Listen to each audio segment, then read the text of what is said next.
बदलापूर शहरातून जाणाऱ्या JNPT महामार्ग, रेल्वे लाईन यासारख्या प्रकल्पात भूसंपादन केलं जातं। या शासकीय अधिकारी आणि शहरातील एक भूसंपादन माफिया यांनी कोट्यावधी रुपयांचा घोटाळा केला असल्याची चर्चा असताना शेवटी स्वानंद अर्णब सोसायटीच्या जागेवरील 3,66,00,000 रुपयाचा भूसंपादन घोटाळा उघडकीस आला।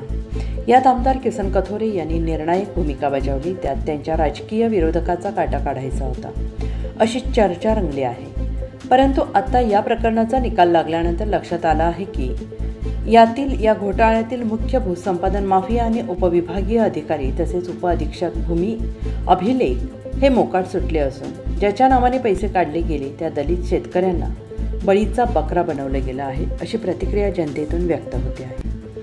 काळूराम गायकवाड, गुलचंद गायकवाड आणि विमल धनावटे यांना 15 दिवसात 2,66,00,000 रुपये भरण्याचे आदेश विद्यमान उपविभागीय अधिकारी विजयानंद शर्मा यांनी दिले आहेत। आणि याच वेळी स्वानंद अर्णब सोसायटीच्या 7 बाऱ्यावरील रेल्वेचे अधिग्रहण हटवून मध्यमवर्गीय नागरिकांना दिलासा दिला गेला आहे। परंतु या प्रकरणाचे गुन्हेगारी स्वरूप लक्षात घेऊन फौजदारी प्रक्रिया करून कारवाई करण्याचे टाळून यातील मुख्य आरोपी सध्या तरी मोकळे झाले आहेत असं म्हणता येईल।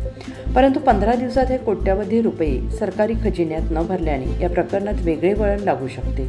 ज्यांनी या दलित शेतकऱ्यांना पुढे करून खिसे भरले ते भूसंपादन माफिया आणि अधिकारी मागच्या दाराने पैसे भरतात की हे प्रकरण न्यायालयात नेऊन सरकारी पैसे न्याय प्रविष्ट केले जातात हे पाहणं गरजेचं आहे।